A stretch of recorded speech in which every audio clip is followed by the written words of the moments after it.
Say, I'd know that song anywhere.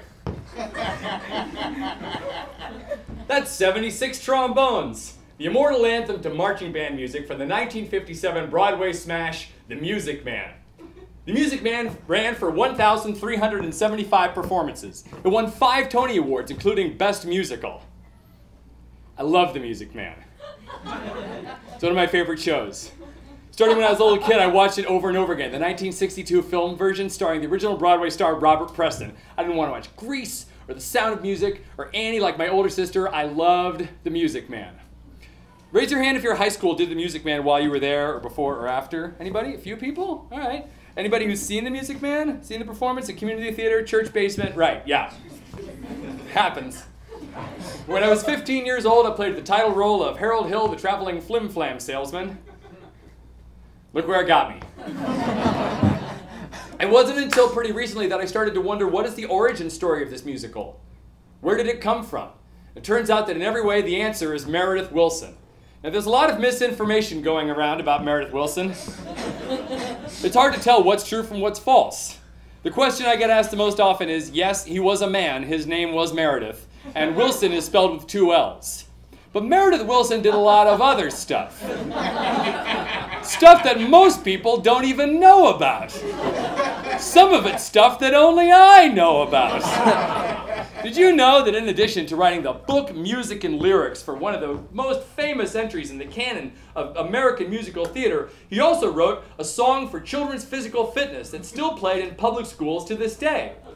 Did you know that he was the band leader on the George Burns and Gracie Allen radio program? And did you know that Meredith Willson was the first person to use lasers to lift a skyscraper?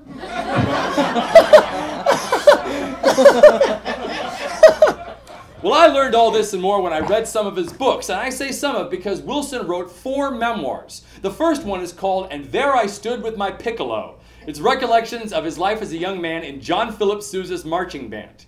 He wrote one whole book about his experience creating The Music Man. And keep in mind, there's only been one other instance of one person writing every word and every note of a musical that won the Tony Award for Best Musical. And that was Rupert Holmes and the Mystery of Edwin Drood, but that's based on a Dickens novel, so that's easy. As I read Wilson's books, I grew more fond of him than ever. The combination of his homespun Iowa corny folkisms and the patois of the golden age of Broadway was catnip to me. I'd like to read a short excerpt from chapter 2 of But He Doesn't Know the Territory by Meredith Willson. He writes just the way he talks. We get used to most 20th century items very quickly, such as garage doors that open by thought control from 3 blocks down the street. The only arresting aspect left in the 707 4-hour jet flight from Los Angeles to New York is that for the first time in history, window shades in a public vehicle can actually be raised and lowered by the passenger. Heck, a do-it-yourself moon, making 166,742 miles an hour off in somebody else's solar system, can't command the conversational priority of a box of Italian matches anymore. But long distance. Take the other day over at my neighbor's house. My neighbor was sitting there in the den talking on the phone as I walked in. My father's generation always had the phone in the entrance hall, attached to the wall and accommodated with the rickety tabaret your older brother had made down at the manual training class over at the high school. Stained it himself too, I just happened to think.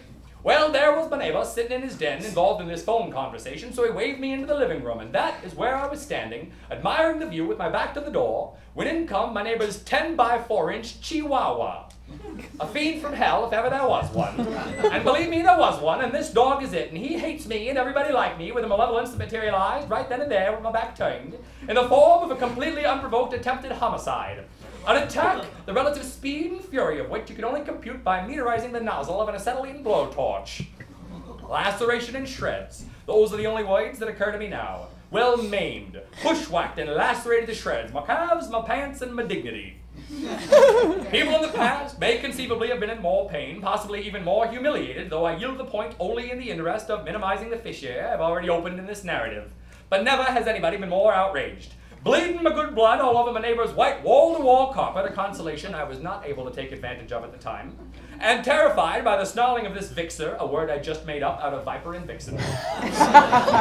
His ugly little fangs anointed with evil spit and framed with quivering raw red lips drawn back to the tightest possible extent to leave his white needle-pointed gimlets the freest possible avenue to my flesh. I clawed my way along the wall, the door of the den, while my neighbor was still on the phone. "Frank," I screamed at him, "the dog, tetanus, somebody, quick Frank, iodine, rabies, lockjaw." And Frank, raising a self-righteous hand, says to me, "Please, I'm talking long distance."